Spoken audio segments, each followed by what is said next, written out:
Well, it is good to be back with you for another day of Bible study. We are so thankful to be with you. We are almost actually to the end of this study. Today is day 19, and tomorrow, day 20, is the final day. But we still have some very important things to cover. So thankful that you are here with us along for the journey. All of this thanks to the generosity of those who are a part of Christ Table. If you want to know more about Christ Table, then would encourage you to head over to www.christtable.today. Find out a little bit more about us. We would love to have you be a part of what we do over at Christ Table. It's an incredible ministry, and we would love to just have you find out more about us. You can sign up for our email list there.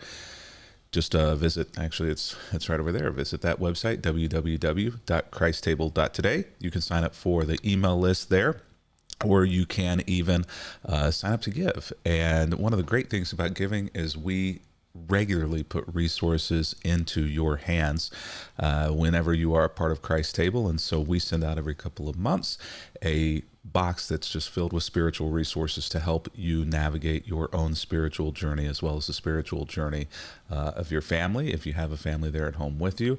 And so it comes with a Bible study. This one actually comes with a New York Times best-selling book.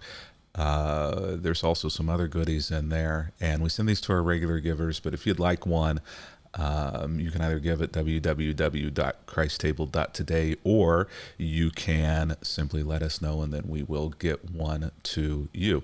One other thing that I want to make sure that you're aware of is you can participate in this Bible study. I know that we're almost at the conclusion of it, but we'd still love to have you along. And you can download a PDF of all of the readings right there at go.christtable.today. And one of the other things that are really good about that is all of them are archived. And so you can go back into the history and also take a look at all the old Bible studies. And over this next week or two, we'll have a break in Bible studies before we start the new one that's coming in the mail to you. And for you to be able to have something to do over those days in between. You can catch up, you can restart the Bible study, you can go back into the archive on YouTube or Facebook and be a part of that. Well, why don't we, without any further delay, go ahead and dig in. Whenever we come to Acts chapter 28, we find Paul has been making his way to Rome. He is a prisoner because he has been charged with some very big charges from the Jews in Jerusalem.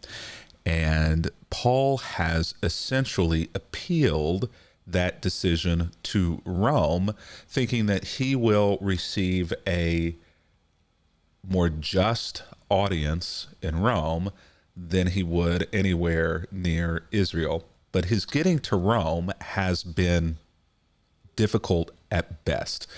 He has encountered a shipwreck. He's been delayed by months and months during winter on an island in the middle of the Mediterranean. He has suffered from a snake bite that apparently was a poisonous snake that he should have died from. But he also has been able to participate in some incredible ministry opportunities along the way.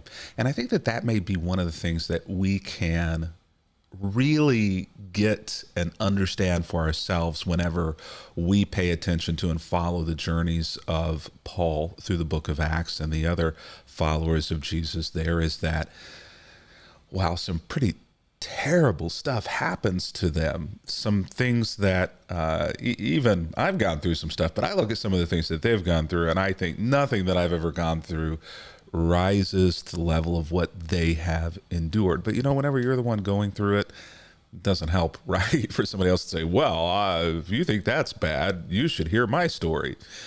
It's not like that. But one of the things that I think that I have noticed as I've been walking through the book of Acts is even when things are at their worst, there are always people around who are at their best. I don't know whether God sends those people into our path in those moments, or whether we just open our eyes and are able to see them in those moments. But I think that it's important that whenever you are enduring the worst in life, that you also are able to open your eyes and recognize what I call those fingerprints of God, those moments where the best people and sometimes the best things in life also are a part. Now that doesn't wipe away the difficulty that you're walking through. That doesn't make it right either. But as we have followed the Apostle Paul, we have seen that he is able sometimes to simply take the bad things that he is enduring, the awful things, the terrible, tragic things, and place them over here in his mind and in his heart in order to still find ways over here to do life well. I hope that you're able to do that too. Paul has finally made it to Rome. It's been a treacherous journey, and now he is essentially sitting, waiting under house arrest for his trial to come. 3 days after Paul's arrival in Rome, verse 17 of chapter 28 in Acts says, he calls together the local Jewish leaders. He says to them, "Brothers, I was arrested in Jerusalem and handed over to the Roman government, even though I had done nothing against our people or the customs of our ancestors." Now, the people who handed him over are his brothers. They're the people that he's lived alongside in Israel. They are the people that he has ministered alongside in Judaism. If you'll remember, Paul, who was once Saul, was one of the primary leaders in Judaism in Jerusalem. And so he was one of the lead guys in the Pharisees. And so he was very well known. They probably had family dinners together. They probably went out hunting together. They probably spent time together discussing the endless ideas that were coming up in the world in those days out of Athens and out of Greece. And so they had done life together. They'd done religion together. They'd been a part of small groups. They worked together. And so these aren't just officials from the Roman. These aren't just officials in the Jewish system that are handing Paul over. These are people who knew Paul personally, who have been friends of Paul's. Don't be surprised whenever those who should be with you and should be with God work against you and work against God. Don't be surprised not only when those who should be with you, but those who know you deeply, who know your motivations, who have been there for you during sickness, who have been alongside of you during the treacherous moments of your journey along the way, end up on the other side of the fence from you. Or in Paul's situation, end up fighting against you, incarcerating you, trying to take you out at the knees to destroy you. You got to wonder how Paul felt. And yet, I think we all know how Paul felt, right? Because betrayal is a part of the human condition. Betrayal is something that comes for many of us, if not all of us, at one time or another. Et tu, Brute? You too, Brutus? Really? But it cuts deep whenever it is somebody who claims to be a follower of God. Whenever it is somebody who you don't just have a professional link to, but somebody whom you have a spiritual link to. It's markedly worse. Don't be surprised. But I'd also say, don't give in and don't give up. The Romans tried me and wanted to release me, Paul says. They found that this was all hogwash, that it was made up, that it was ridiculous because they found no cause for the death penalty. But when the Jewish leaders protested the decision, I felt it necessary to appeal to Caesar, even though I had no desire to press charges against my own people. You know, it worked with Jesus, right? Whenever Rome wanted to let him go, but the Jews mounted what essentially was an insurrection in order to condemn Jesus and take him out. If it worked against Jesus, it certainly was going to work against others, including Paul as well. Rome found no cause, was going to release Paul, but Paul's friends made such a stink that Paul had no other option but to essentially countersue, to appeal to Caesar, even though he had no desire to press charges against his own people.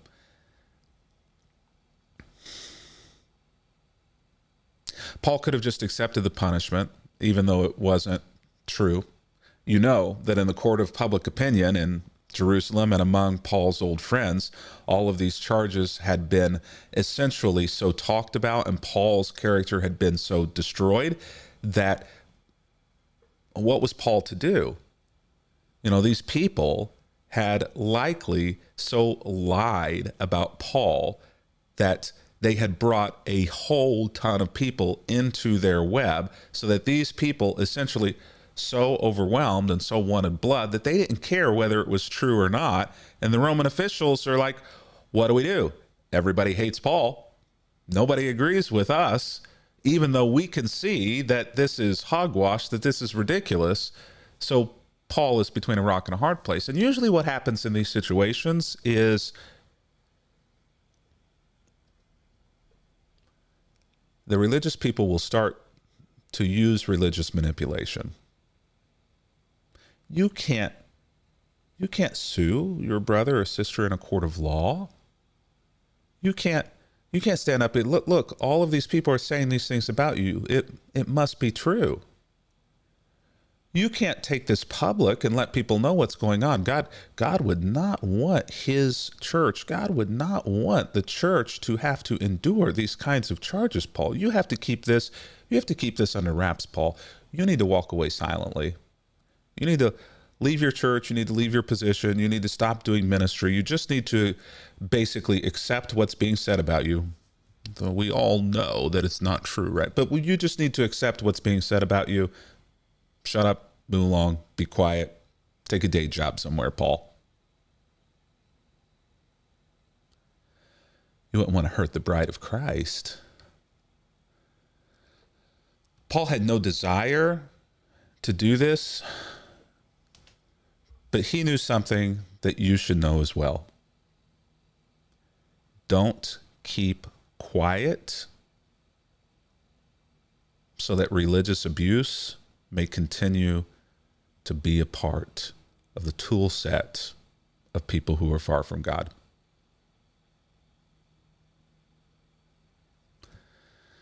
You know, the Me Too movement within the church is an example of this. Just yesterday, Pope Benedict came forward apologizing in a way for the sexual abuse that's gone on in the Catholic Church in the past. Not necessarily maybe admitting any fault, but apologizing. Our local Catholic parish released a statement yesterday as well, grieving, apologizing. That only happened because people chose to not keep silent in the face of abuse. There are all kinds of abuse that come from the hands of religious people and religious organizations, not just sexual abuse. And truly, not all religious organizations are abusive, and not all religious people are abusive. We know that. But sadly, there are those who are more interested in power, prestige, money, self-gratification than God gratification. If you've been abused at the hands of that kind of system or that kind of person, you're not required by your faith to remain silent. In fact, Paul might even say that you are compelled by your faith to bring light into the darkness of those evil places and those evil people, and let the light do what it does. It won't be easy.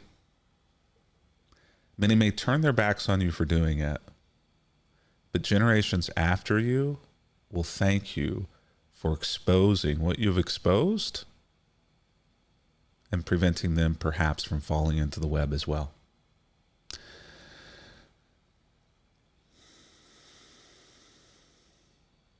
There may be a way to do it rightly and a way to do it unrighteously, but do it. Make sure it's true, but do it. I asked you to come here today, Paul says to the Jewish leaders who are meeting with him under house arrest in Rome, so that we could get acquainted. And so that I could tell you my story, so that I could tell you that I'm bound with this chain because I believe that the hope, the Messiah of Israel, has already come. Paul has endured all of this, and yet he is still speaking truth. And I hope that that will be your story as well. If you've gone through a similar situation, or if you ever go through a similar situation as Paul, that you will have the strength and the courage and the bravery to do the right thing and to bring light to darkness, but that you also won't let it consume you, but that you will continue to allow the treacherous things that you walk through to be put aside over here so that you may still experience life and ministry and hope and love and joy alongside of whatever it may be that you're walking through. Until tomorrow, and until our final day here with Perspective Shift, happy reading.